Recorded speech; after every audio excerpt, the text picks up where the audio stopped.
नमः ॐ विष्णुपादाय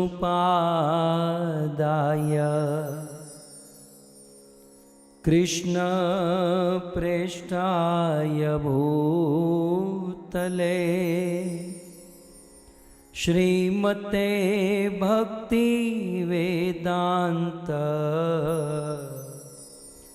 स्वामी इति नामिने। नमस्ते सारस्वते देवे गौरवाणी प्रचारिणे निर्विशेष शून्यवादी पाश्चात देशतारिणे। जय श्री कृष्ण चैतन्य प्रभु नित्यानंद श्री अद्वैत गदाधर श्रीवासादि श्री गौर भक्तवृंद। हरे कृष्णा कृष्णा कृष्णा हरे हरे, हरे राम राम राम हरे हरे। जगत गुरु श्रील प्रभुपाद की, श्री पुरुषोत्तम मास की। आज श्री पुरुषोत्तम मास का सप्तम दिवस है और हम सब पद्म पुराण के अंतर्गत पुरुषोत्तम महात्म्य के सप्तम अध्याय की कथा श्रवण करेंगे। पिछले कई अध्यायों से युधिष्ठिर महाराज और उनके चारों भाई द्रौपदी जब वनवास में थे तब भगवान श्री कृष्ण पांडवों को वन में मिलते हैं और उस वनवास के दौरान कृष्ण पांडवों को यह कथा सुना रहे हैं। और पिछले कई अध्यायों में भगवान श्री कृष्ण के द्वारा युधिष्ठिर महाराज को कही गई कथा इस पुरुषोत्तम महात्म्य में हम सब श्रवण कर रहे हैं। सर्वप्रथम भगवान श्री कृष्ण ने पांडवों के विषय में कहा कि पांडवों के जीवन में दुख क्यों आया, क्योंकि उन्होंने पुरुषोत्तम मास का तिरस्कार किया था। उन पांडवों को दुखों से मुक्त होने के लिए क्या करना चाहिए। स्वयं भगवान श्री कृष्ण ने कहा पुरुषोत्तम मास का पालन करना चाहिए। तत्पश्चात भगवान श्री कृष्ण इन्हीं अध्यायों में द्रौपदी के विषय में कहते हैं कि किस प्रकार से द्रौपदी का पूर्व जन्म एक ऋषि कन्या के रूप में हुआ और उनके पिता की मृत्यु हुई। श्री पूर्व जन्म में द्रौपदी उस ऋषि कन्या को बड़ा कष्ट हुआ। फिर दुर्वासा ऋषि आए और उन्होंने पुरुषोत्तम मास का उपदेश दिया, लेकिन उस ऋषि कन्या ने स्वीकार नहीं किया, अपितु पुरुषोत्तम मास की अवहेलना कर दी। दुर्वासा जी चले गए। गत सत्र में 6ठे अध्याय में हमने सुना कि ऋषि कन्या ने शिव जी के लिए तपस्या की, शिव जी को प्रसन्न किया। क्या चाहिए? कल हमने सुना पतिम देहि पतिम मह्यम पतिम पतिम पति 5 बार पति बोल गई। शिव जी ने तथास्तु कहा। अतः उस कन्या को 5 पति का वरदान मिला, जो उस कन्या को रुचिकर नहीं लगा। शिव जी से बहुत प्रार्थना की। तब शिव जी ने कहा कि ठीक है, तुमने तप किया है, इसलिए तुम्हारे इस जन्म में 5 पति नहीं होंगे, तुम्हारे आने वाले जन्म में 5 पति होंगे। और इस प्रकार का वरदान या श्राप या जो भी, ये दुर्घटना इसलिए हुई क्योंकि तुमने पुरुषोत्तम मास का अनादर किया। इतना कह के शिव जी चले गए और 6ठे अध्याय का विराम हुआ। अब आज 7वां अध्याय यहाँ से प्रारंभ होता है। महादेव शिव जी जब उस ऋषि कन्या को वरदान देकर चले गए, तब शिव जी के उस वचन से कन्या को बड़ा कष्ट हुआ।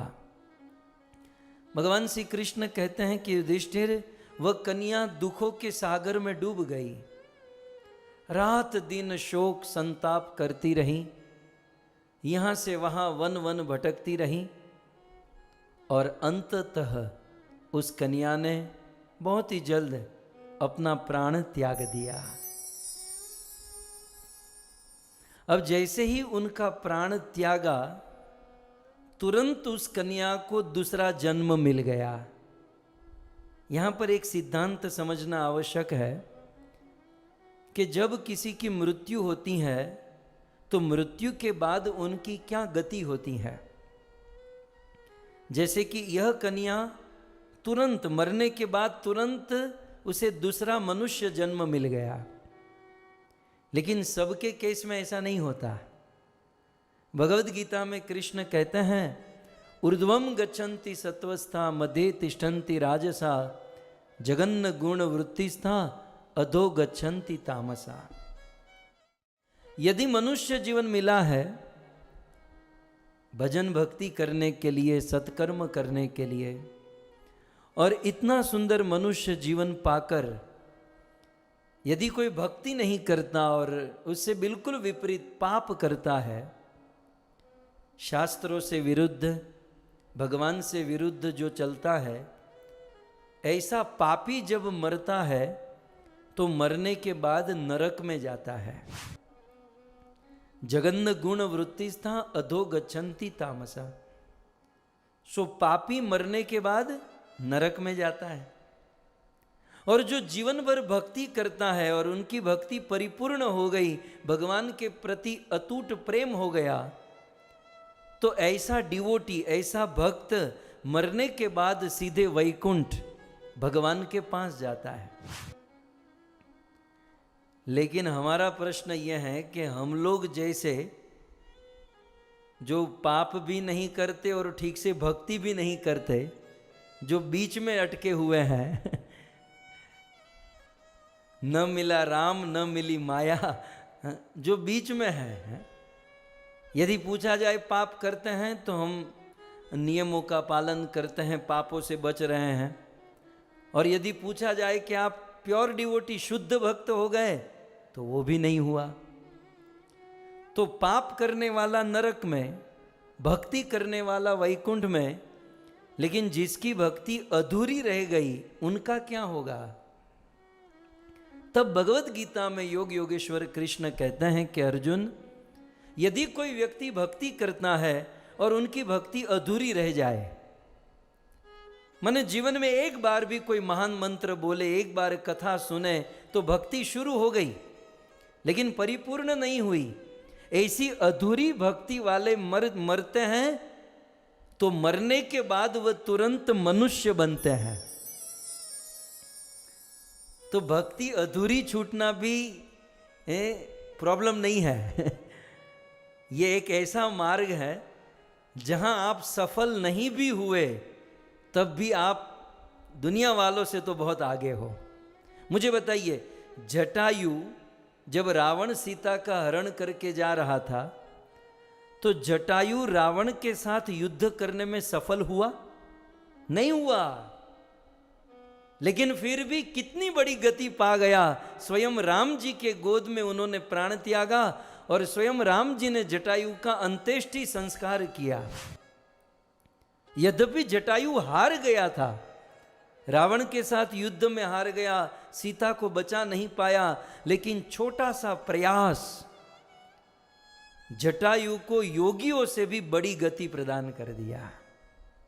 हम और आप भक्ति में प्रयास कर सकते हैं, जितना हो सके उतना प्रयास करना चाहिए। और यदि वह प्रयास पूर्ण नहीं हुआ तो भी चिंता की आवश्यकता नहीं। पाप करने वाला नरक में 84 के चक्र में, पूर्ण भक्ति करने वाला वैकुंठ में, लेकिन हमारी आपकी तरह भक्ति जिसकी शुरू हुई लेकिन परिपूर्ण नहीं हुई, और ऐसा भक्त यदि मरता है तो मरने के बाद मनुष्य बनता है और उसे एक विशेष मौका दिया जाता है। भगवत गीता में कृष्ण कहते हैं कैसा मौका? वो मनुष्य तो बनेगा लेकिन शुचि नाम श्रीमताम गेहे, ऐसे घर पर उनका जन्म होगा जिस घर में पवित्रता है, भक्ति है और पैसा भी है। मतलब ऐसे परिवार में जहां इतनी स्ट्रगल नहीं करनी है पैसे कमाने के लिए, घर चलाने के लिए या फिर भजन भक्ति करने के लिए, एक अनुकूल वातावरण मिलेगा। क्योंकि पूर्व जन्म में भक्ति करके आया है तो भगवान एक मौका देते हैं। इसलिए शुचि नाम, एक पवित्र डिवोटी भक्त के परिवार में जन्म होगा और श्रीमताम, श्रीमंत परिवार में जन्म होगा, जिससे वो अधूरी भक्ति को आसानी से कंप्लीट कर सके और इस जन्म में भक्ति को परिपूर्ण करके भगवान के धाम को प्राप्त कर सके। तो मुझे तो कहना पड़ेगा कि जो भक्ति जिसकी अधूरी रह गई है वो सब इन लोगों के घर में जन्म लेकर आते हैं। हमारे गुरुजी कहते थे कि डिवोटियों को ज्यादा बच्चे करने चाहिए, भक्तों को एक दो में संतुष्टि नहीं करनी चाहिए, क्योंकि जिसकी अधूरी भक्ति है वो बेचारे वेटिंग में है। शुचिनाम श्रीमताम गेहे, ऐसे पवित्र परिवार में आने के लिए बेचारे वेटिंग में बैठे हैं और आप लोग एक और दो में ही खत्म कर देते हो। ये गुरुजी के वचन। भक्तों को चाहिए कि कम से कम 10-12 संतान हो ताकि अधूरी भक्ति वाले वो भ्रष्ट योगी अपनी भक्ति को परिपूर्ण कर सके। तो इस ऋषि कन्या का भी कुछ ऐसा ही हुआ। पाप तो नहीं किया था, थोड़ा बहुत पुरुषोत्तम मास का अनादर हुआ था, लेकिन भक्ति तो की थी और इसलिए यह ऋषि कन्या तुरंत मनुष्य बनी। और कहां पर मनुष्य बनी? यह श्लोक कृष्ण युधिष्ठिर और द्रौपदी को कहते हैं कि महाराज एतस्मिन एव समये, उसी समय, जिस समय इस ऋषि कन्या ने प्राण त्यागा उसी समय द्रोण याभिर चरण क्रुधा, द्रोणाचार्य के ऊपर महाराज द्रुपद, पांचाल देश के राजा द्रुपद क्रोधित थे और द्रोणाचार्य के ऊपर क्रोध होने के कारण उनका बदला लेने के लिए वो बहुत बड़ा यज्ञ कर रहे थे। याजोपयाज विप्राभ्याम, बड़े बड़े ब्राह्मणों के द्वारा महाराज द्रुपद यज्ञ कर रहे थे। आस्थितो दारुण कृति ही, और उसमें बहुत सुंदर पवित्र मंत्रों से आहुति दे रहे थे। तो एक और उस ऋषि कन्या का प्राण त्यागना, दूसरी ओर महाराज द्रुपद का यहाँ यज्ञ करना, वहाँ प्राण छूटा और यहाँ यज्ञ से द्रौपदी का जन्म हुआ। कहते हैं से अयम, से मन वह ऋषि कन्या, स वह ऋषि कन्या द्रुपद शार्दुल, महाराज द्रुपद के उस यज्ञ से प्रकट हुई।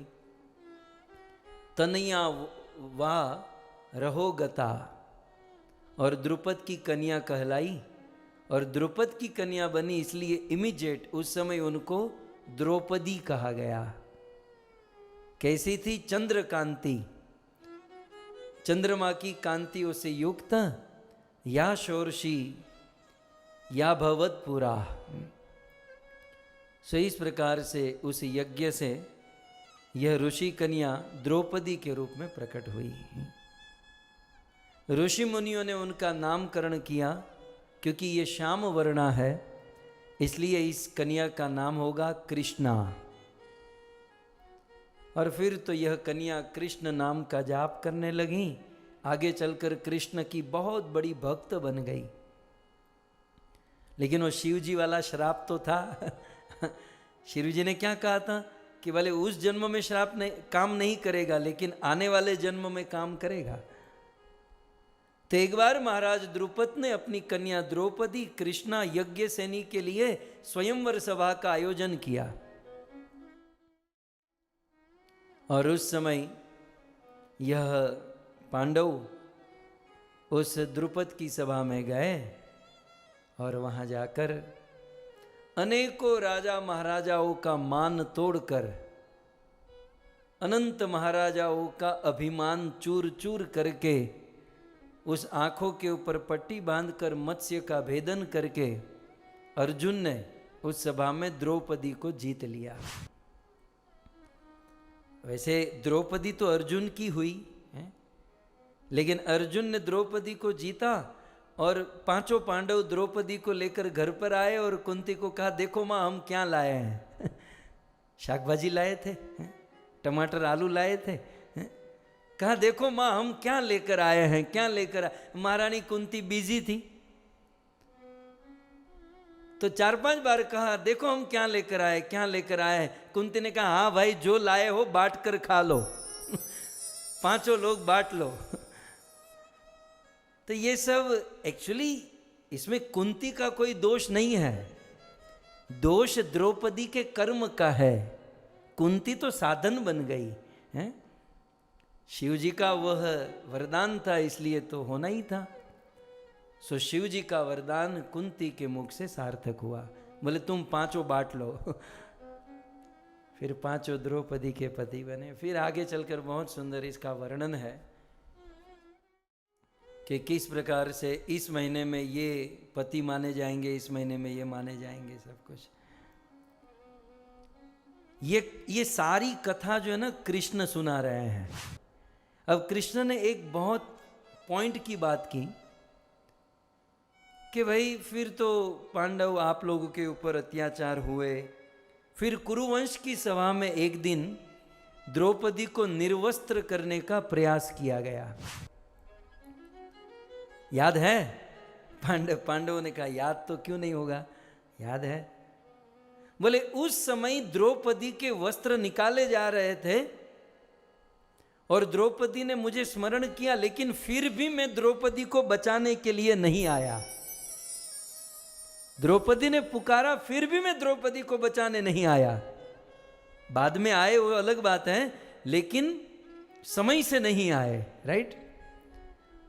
अब हम लोग तो कृष्ण समय से नहीं आए इसके बहुत सारे कारण देते हैं, लेकिन यहां पर एक नया कारण मिला। स्वयं भगवान श्री कृष्ण द्रौपदी को कहते हैं, द्रौपदी तुम्हें निर्वस्त्र किया जा रहा था, फिर भी मैं नहीं आया।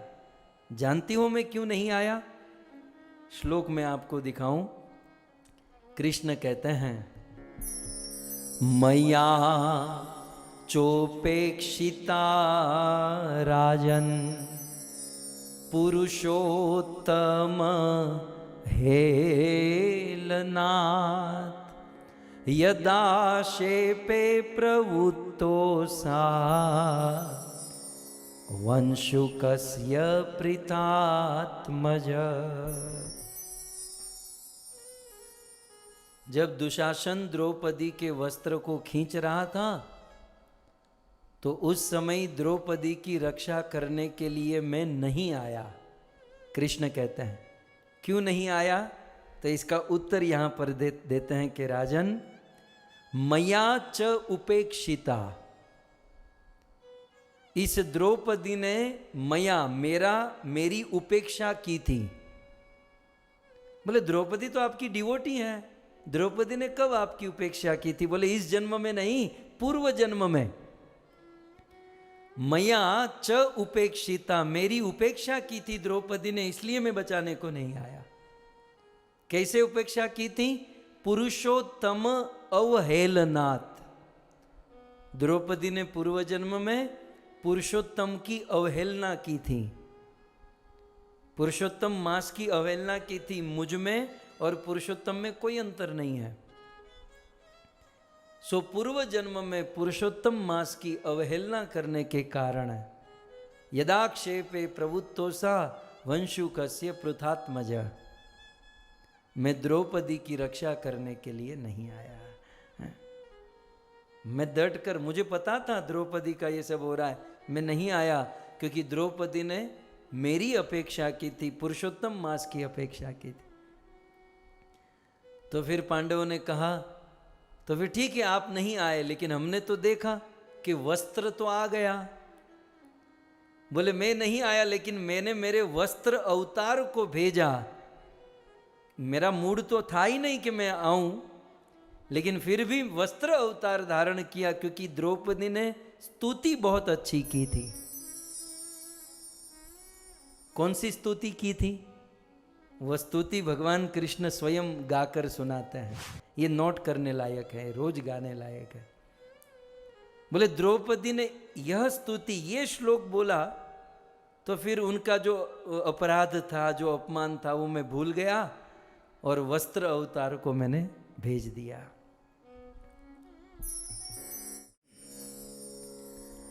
माता न बंधु सहजो न नेता,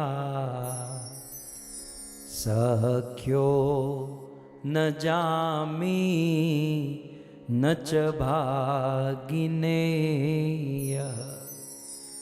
नेष्ट सुहृदवर गतनुज वर्ग,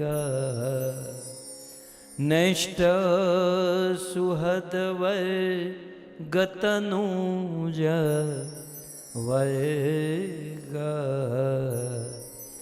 तस्मात् ऋषिके शत्वमेव रक्षः। बोले ये श्लोक जब द्रौपदी बोली तो मैं उसका किया हुआ अपराध भूल गया। भगवान के प्रति किया हुआ अपराध उनके नाम से दूर हो सकता है, स्तुतियों से दूर हो सकता है। सो द्रौपदी ने कहा माता न, हे कृष्ण मेरी रक्षा करने के लिए मेरी माता का सामर्थ्य नहीं है। माने आज मेरी माँ मुझे बचाने के लिए योग्य नहीं है। माता न, बंधु न, मेरे भाई भी मुझे बचा नहीं सकते। सहजो न नेता, मेरा समाज मुझे बचा नहीं सकता। सखियो, मेरे मित्र मेरे सखा भी मुझे नहीं बचा सकते। मेरी बहन भी मुझे नहीं बचा सकती। भगिन न, मेरे भांजे भी मुझे बचा नहीं सकते। नेष्ट सुहद वर्ग, मेरे जितने सुहद हैं वो भी मुझे बचा नहीं सकते। तनुज वर्ग, मेरे पति भी मुझे बचा नहीं सकते। तस्मात्, इसलिए हे ऋषिकेश, त्वमेव रक्ष, आप ही मेरी रक्षा कीजिए। तो ये शरणागति है। द्रौपदी सबका भरोसा हटाकर त्वम एव, एकमात्र ऋषिकेश भगवान श्री कृष्ण की शरण ग्रहण कर रही है।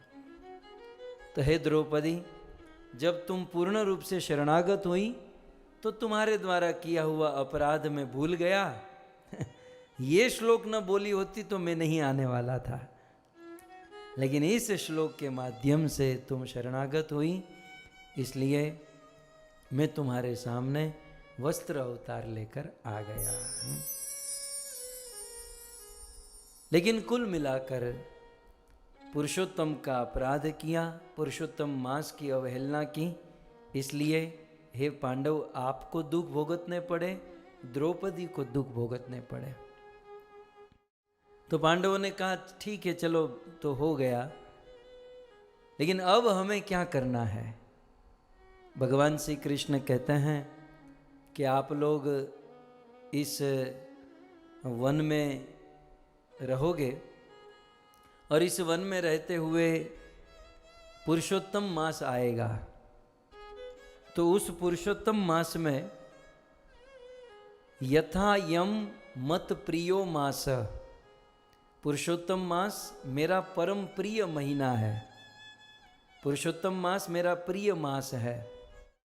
तथे में द्वादशापि न, पुरुषोत्तम मास की बराबरी द्वादश अन्य 12 महीने मिलकर भी पुरुषोत्तम मास की बराबरी नहीं कर सकते। सर्वदा सुर सेव्यो, ये पुरुषोत्तम मास सदा के लिए, सुर माने देवताओं का पूज्य है। देवतागण सदा पुरुषोत्तम मास की पूजा करते हैं, सेवा करते हैं। जब देवता पुरुषोत्तम मास की सेवा पूजा भक्ति करते हैं तो मानुष्य किमुता परे, तो मनुष्य क्यों भक्ति नहीं करेगा, तो मनुष्य क्यों पुरुषोत्तम व्रत का पालन नहीं करेगा। तो हे पांडवों, इस पुरुषोत्तम महीने में मेरी खूब भक्ति करो, मेरा भजन करो, मेरे नाम का उच्चारण, मेरी कथा, मेरे अष्टकम, ये सब पाठ करो, जिससे तुम बहुत जल्द इन दुखों से मुक्त हो जाओगे। युधिष्ठिर महाराज ने कृष्ण से पूछा कि इस पुरुषोत्तम मास में और कुछ करने लायक, हमें तो बहुत कुछ करना चाहिए, और कुछ कर सकते हैं।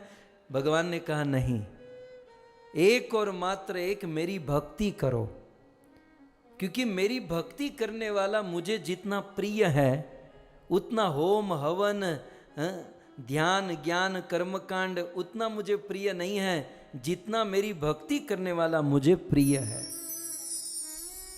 कृष्ण ने बहुत बड़ा फटका लगाया। कृष्ण कहते हैं न प्रिया, मुझे न प्रिया में तथा लक्ष्मी, मुझे मेरी पत्नी लक्ष्मी उतनी प्रिय नहीं है। प्रिय नहीं भी हो तो ऐसा बोल सकता है कोई आदमी? मान लो पत्नी प्रिय न हो, फिर भी समाज में कोई ऐसा ताकत है बोलने की कि मेरी पत्नी मुझे प्रिय नहीं है? फिर शाम को भोजन नहीं मिलेगा घर जाकर। लेकिन भगवान श्री कृष्ण ने क्या कह दिया, न प्रिया में तथा लक्ष्मी, अर्थात मेरी भक्ति करने वाला मुझे जितना प्रिय है उतनी मुझे लक्ष्मी भी प्रिय नहीं है। इसका अर्थ क्या बनेगा कि लक्ष्मी में से यदि भक्ति को निकाल दे, लक्ष्मी जी भी तो कृष्ण की भक्त है ना, भगवान विष्णु की भक्त है, लक्ष्मी जी में से भक्ति को निकाल दिया जाए तो भगवान कहते मुझे लक्ष्मी भी प्रिय नहीं है? सो न प्रिया में तथा लक्ष्मी, बिना भक्ति के मुझे न, मेरी पत्नी होकर भी लक्ष्मी मुझे प्रिय नहीं है। प्रियो न अपि हलायुध, यदि मेरी सेवा मेरी भक्ति न करे तो हल धारण करने वाला बलराम मेरा भाई है, लेकिन फिर भी वो मुझे प्रिय नहीं है यदि वो भक्ति न करे। न तथा देवकी देवी, मेरी माँ है देव की, लेकिन यदि वो भक्ति न करे, सेवा न करे तो वो भी प्रिय नहीं है। प्रद्युम्न नैव सात्यकी, मेरी पहली पत्नी का बेटा प्रद्युम्न भी, मेरा बेटा भी मुझे उतना प्रिय नहीं है जितना मेरी भक्ति करने वाला कोई प्रिय। सात्यकी, मेरा मंत्री भी मुझे उतना प्रिय नहीं जितना मेरी भक्ति करने वाला प्रिय। न अनिरुद्ध, मुझे मेरा बेटा अनिरुद्ध भी इतना प्रिय नहीं है जितना मेरी भक्ति करने वाला प्रिय है। सुपर्णो, ये गरुड़ जो बैठा है सामने, वो भी मुझे उतना प्रिय नहीं है जितना मेरी भक्ति करने वाला प्रिय है। मतलब भगवान ये सबके स्क्रू टाइट कर रहे हैं कि लक्ष्मी जी भक्ति को कंटिन्यू रखना, बलराम जी ये सब लोग सेवा में रहना, क्योंकि मैं आप सबको इसलिए प्रेम करता हूं क्योंकि आप मेरी भक्ति करते हो। मुझे यहां से एक सिद्धांत मिला, कल मैंने इस श्लोक पर बहुत चिंतन किया, आप लोग भी इसे समझने का प्रयास कीजिएगा। कई बार जैसे भगवान कहते हैं ना कि लक्ष्मी जी 24 घंटा मेरे साथ रहती हैं, लेकिन न प्रियाते तथा लक्ष्मी, लेकिन लक्ष्मी मुझे प्रिय नहीं यदि वो भक्ति न करें। मेरे साथ रहती है तो क्या हो गया। कई बार हम लोग सोचते हैं कि बड़े बड़े सन्यासी, गुरु महाराज या भगवान के आजू बाजू में रहने वाले कितने सौभाग्यशाली हैं, उस पर भगवान की, गुरु की कितनी कृपा होती होगी। इस श्लोक से ये समझ में आता है कि निकट रहना ये महत्वपूर्ण नहीं है। आप किसी महान व्यक्ति के निकट रहते हो ये उतना महत्वपूर्ण नहीं है, उस महान व्यक्ति की भक्ति कितनी करते हो ये महत्वपूर्ण है। 24 घंटा चरणों में रहने वाली लक्ष्मी यदि भक्ति न करे तो मुझे वो प्रिय नहीं है, उसे कोटि गुना अधिक मेरा भक्त मुझे प्रिय है। सो कितना शरीर से निकट हो ये उतना अधिक महत्वपूर्ण नहीं है। आप गुरु के आदेश का पालन कितना करते हो, उनकी भक्ति, उनकी सेवा कितनी करते हो, ये महत्वपूर्ण है। तो यहां पर कह दिया सुपर्ण गरुड़ भी उतना प्रिय नहीं है। अरे मुझे मेरा सुदर्शन चक्र भी उतना प्रिय नहीं है जितना मेरे डिवोटी मुझे प्रिय है। न मैं चतुर्भुज, मुझे मेरी ये चतुर्भुजा भी इतनी प्रिय नहीं है जितना मेरे डिवोटी मुझे प्रिय है। प्रियताम उक्त सुमध्यम है। बहुत सुंदर कहते हैं, यथा वे में प्रिया भक्ता।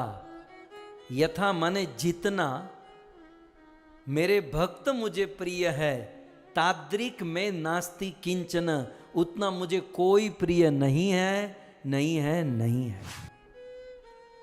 कहते हैं त्रिषु लोकेषु, इस तीनों लोकों में भक्त तुल्यम न विद्यते। तीनों लोकों में कृष्ण कहते हैं भक्त की बराबरी कर सके ऐसा कोई नहीं है। सो कृष्ण की दृष्टि में सबसे श्रेष्ठ, सबसे उत्तम, सबसे महान कृष्ण की भक्ति करने वाला है। और आप लोग तो ये सब नहीं करते हैं, लेकिन कृष्ण ने फिर भी कहा कि यदि कोई मुझ कृष्ण से द्वेष करे तो इतना प्रॉब्लम नहीं है, लेकिन मेरे प्रिय भक्तों से यदि कोई द्वेष करता है तो बहुत बड़ी गड़बड़ हो जाएगी। अगले श्लोक में कृष्ण कहते हैं, येन में पीड़ितो भक्त तेरहम शतशः शुभे। यदि कृष्ण कहते हैं, दूसरी लाइन में पहले, दूसरी लाइन को पहले समझिएगा कि द्वेषयो में नास्ति तत्तुल्यो यन में विप्रकृतो जनः। कृष्ण कहते हैं कि यदि कोई मुझे 100% दुख दे, कृष्ण को डायरेक्ट, यदि कोई मेरा 100% विरोध करे, यदि कोई मुझसे 100% द्वेष करे, तो मैं यही मानता हूं कि ये 1% मुझसे द्वेष रख रहा है। कोई कृष्ण से 100% दुश्मनी रखे तो कृष्ण 99 माइनस कर देते हैं, वो 1% ही उसको सीरियसली लेते हैं।